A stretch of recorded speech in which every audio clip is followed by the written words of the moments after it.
पूतना नाम की एक सहचरी थी, बड़ी भयंकर राक्षसी थी वो कहती है महाराज आप चिंता मत करो, मेरे रहते आपको चिंता करने की जरूरत ना है। ब्रजमंडल में जितने भी नए बालकन ने जन्म लियो होगो सब नवजात बालकन को एक ही पल में उनको उद्धार कर दूंगी। तो कंस ने कही तो राक्षसी को भीतर घर में घुसने कौन देवेगो? तो पूतना बोली महाराज ऐसा रूप धारण करूंगी अच्छे जो है सकते में चक्कर में पड़ जाएंगे। और बंधुओं पूतना ने माया से ऐसो अद्भुत रूप धारण कियो जैसे सुरपुर से साक्षात लक्ष्मी जी चली आ रही हैं। और बंधुओं ये जो पर्सनैलिटी होवे ना, पर्सनैलिटी बहुत बड़ो जोरदार काम करे कभी कभी। चाहे सामने वालों कितनों भी दुष्ट वृत्ति को क्यों ना होवे, थोड़े बढ़िया से कपड़े पहन ले देखो हैं, और आ जावे बीच में तो सब जी जी जी हाँ आप आ गए तो हमारा काम बन गए हो, चाहे बाकी भीतर दुष्टता भरी पड़ी हो में। अब या पूतना ने ऐसो माया को रूप धारण कियो जो देखे वो देखते ही रह जावे। अब या ने सोची कि माया को रूप धारण करके जा घर में नए बालक भय होंगे उनको बधाई देवे के काज जाऊंगी और जो है विषपान करा करके उनके लीला पूर्ण कर दूंगी। यानी अपने स्तन पर कालकूट विष लगा लियो। अब ये बड़ो सुंदर सो माया को रूप धारण करके व्रजमंडल में पहुंची तो देखी यहाँ बहुत सारी जो है गोपियां सखियां जो हैं श्रृंगार करके आनंद में भरी पड़ी हैं और काई के लाला की बधाई देवे के लिए जा रही हैं। तो ये जो पूतना है ना ये भी वहाँ में जाकर के मिल गई और जाकर के बधाई कहने लगी। सब एक दूसरे को देख रही कि आज से पहले तो याकू कभी देखो ना इचे कहाँ से आई है। तो वो कह रही है अरे मोकू ऐसे आंखन ने फाड़ के काहे देख रही हो, मैं भी यह दूर के गांव की हूँ, लाला की बधाई देवे के चली आई हूँ। अच्छा तुम भी यशोदा के लाला की बधाई देवे जा रही हो? बोले हाँ वही के लाला की बधाई देवे जा रही हूँ। अब बंधुओं वो भी घर में भीतर प्रवेश कर गई। पतो चल गयो कि यशोदा के घर में, तो जोर जोर से बधाई देवे लगी। अरे यशोदा बधाई हो। जैसे पता चला कि बुढ़ापे में तेरे घर में लाला को जन्म भयो है तो सबरे काम काज छोड़ के सबसे पहले तेरे लाला की बधाई देवे के लिए घर पे आई हूँ। अब यशोदा मैया तो चक्कर में पड़ गई, आज से पहले कभी याकू देखो ना ऐसी खूबसूरत ऐसी सुंदर। तो मैया जो है कोस रही है विधाता को कि अरे विधाता या तो तू मेरे लाला को कुछ दिन पहले जन्म दे देतो या याकू थोड़े दिन के बाद में जन्म दे तो। अगर तू याकू बाद में जन्म दे तो या मेरे लाला को पहले जन्म दे दे तो मैं यही को अपने घर में बहू बना के ले आती। ऐसी सुंदर रूप धारण करके आई पूतना।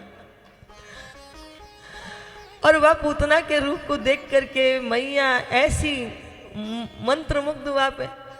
अब क्या कह रही है मैया, अभी बड़ी मुश्किलन ते लाला को पलना में सुलाया हुआ है। और वो क्या कह रही है पूतना, बताओ हम तो इतनी दूर से अपने सारे काम काज छोड़ के आए हैं और इन्हें लाला के सोने की पड़ी है। मैया बोली रूठो मत, ऐसा करो तुम भीतर जाके लाला के दर्शन कर लो, तब तक मैं इन सबन से मिलजुल लूंगी। मैया ने सोची दूर से आई है तो चलो याकू पहले मिलने जाने दे दो। अब जैसे ही पूतना भीतर चली वाकू तो आनंद है गो, यानी तो अपने लाला के पास हमको खुद ही भीतर भेज दियो। जैसे ही पूतना भीतर आ रही है हमारे कन्हैया जैसे कि सोचने लगे अच्छा पूतना मौसी आ रही है, हाँ? अंदर अंदर में मगन होकर के मुस्कुरा रहे हैं। जैसे ही पूतना मौसी ने लाला के पास जावे के लिए वह द्वार की ड्योढ़ी को पार कियो है तैसे ही कन्हैया ने अपने नेत्र बंद कर लिए। यहाँ बड़े संतों ने अपनी अपनी उपमाएं दी हैं, भाव भंगिमाओं को व्यक्त किया है। तो एक संत कहते हैं कि कन्हैया ने अपने नेत्र क्यों बंद कर लिए पूतना मौसी को देख के। तो एक संत कहते हैं कि हमारे यहाँ जब भी कोई किसी भी कार्य का शुभारंभ होता है तो हम सबसे पहले भगवान को याद करते हैं, मंगलाचरण करते हैं, है ना। तो अब कन्हैया ने नेत्र इसलिए बंद कर लिए कि आज ते राक्षस राक्षसियों को मारवे को काम प्रारंभ है भगो, इसीलिए मेरे प्रभु ने अपने नेत्र बंद कर लिए। एक संत कहते हैं नहीं ठाकुर ने अपने नेत्र इसलिए बंद कर लिए, क्यों? उन्होंने सोचा था कि ब्रजमंडल में आ रहे हैं यहाँ तो खूब दूध दही घी मक्खन खावे को मिलेगा और अभी तक मैया ने दूध दही घी मक्खन तो खवाया होना है और ये पूतना मौसी हमें जहर पवा करके मारवे के लिए आ रही खवा के, हैं? तो जहर हम तो दूध दही मक्खन खावेंगे भैया, जहर पीवे को काम तो शंकर दादा को है। सो आंखें बंद करके शंकर दादा को याद करें कि शंकर दादा आओ आप आकर के इस पूतना के जहर को पियो। एक संत बोले नहीं नहीं, प्रभु ने तो अपने नेत्र इसलिए बंद कर लिए क्योंकि प्रभु का एक नेत्र जो है वो सूर्य है, एक दूसरा चंद्रमा है। और वो कहते हैं कि सारी सृष्टि परमात्मा के दर्शन करने के लिए जब तक अनुष्ठान करती है, अधीर होती है, व्याकुल होती है, और ये हमारे प्रभु को जहर पिला के मारने के लिए आई है, ऐसी दुष्टा की हम शक्ल भी देखना नहीं चाहते हैं। और एक संत तो बड़ी प्यारी बात कहते हैं, वो क्या कहते हैं? वो कहते हैं दृष्टि वहीं डालो जहां दृष्टि डालने की पात्रता हो। हमारे सबकी 80% ऊर्जा देखने में व्यर्थ होती है, और आपके अंदर जितनी भी बुराइयां व्याप्त होती हैं वो गलत दृश्यों के कारण ही होती हैं। इसलिए दृष्टि वहां डालो जहां उसको डालने की पात्रता हो। त्रेता में भी एक मौसी आई थी, कौन सी? सुपर्णखा।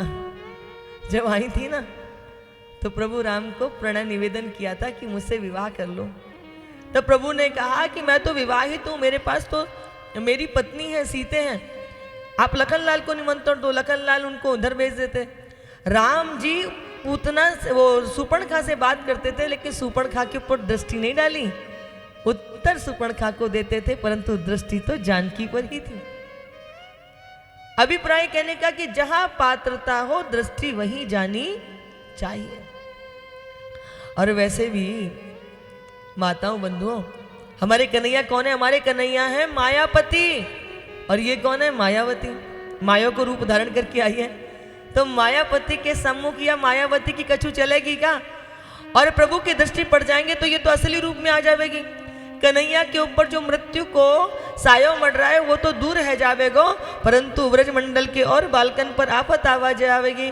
इसलिए कन्हैया ने अपने नेत्र बंद कर लिए। अब क्या भयो? पूतना मौसी ने सोची, या लाला को उठाऊंगी एक ही पल में, अपनों आंचल में या कुछ दूध पिलाऊंगी, या कि गोविंदाय नमो नमः हो जावेगी। तो जैसे कोई सांप को अंधेरे में रस्सी समझ के उठा लेवे, ऐसे ही पूतना मौसी ने जगत को साधारण बालक समझ के कन्हैया को पालने में ते उठाई लियो। और उठावे के बाद जैसे ही अपनो पयोधर वाके मुख में धरो है, तैसे ही कन्हैया ने क्या कियो? सबसे पहले जहर पीनो प्रारंभ कियो, फिर दूध पीनो प्रारंभ कियो, फिर वाके पूतना के पापन को पीनो प्रारंभ कियो, और फिर अंत में पूतना के प्राणन को पीनो प्रारंभ कर दियो। जैसे ही प्राणन को पीनो प्रारंभ कियो तो पूतना सोच रही है जे मरे चौना है, इतनी देर है गई जे मरे चौना है। अब पूतना के प्राणन को पीनो प्रारंभ कर दियो तो पूतना जो है वो घबरा गई, वाकई सांस पे सांस चढ़ने लगी, छोड़ दे छोड़ दे, वो छुड़ा रही है। तो कन्हैया कह रहे हैं मौसी जी मुंह पे तो पकड़वो ही आवे, छोड़वो तो मैं जानू ही ना, और जाकू एक बार पकड़ लाऊं, जब तक वाको उद्धार नहीं कर दूं तब तक वाकू छोड़ू ना। छोड़ दे छोड़ दे। पूतना जो है लाला को लेकर के पीछे के द्वार से भागी। अब कन्हैया वाके प्राणन को पी रहे हैं तो घबरा करके ये अपने असली रूप राक्षसी के रूप में विकराट रूप लेकर के प्रकट है गई। छोड़ दे सा मुंचा मुंचा मुंचाल मिति निष्पीड़िय माना खिल जीव मरमणि, छोड़ दे। और कन्हैया ने ऐसे प्राण पिए कि पूतना मौसी धरती पर आकर के धम्म सीना गिरी है। बंधुओं ऐसी विकट आवाज हुई जैसे कोई भयंकर भूकंप आ गया हो।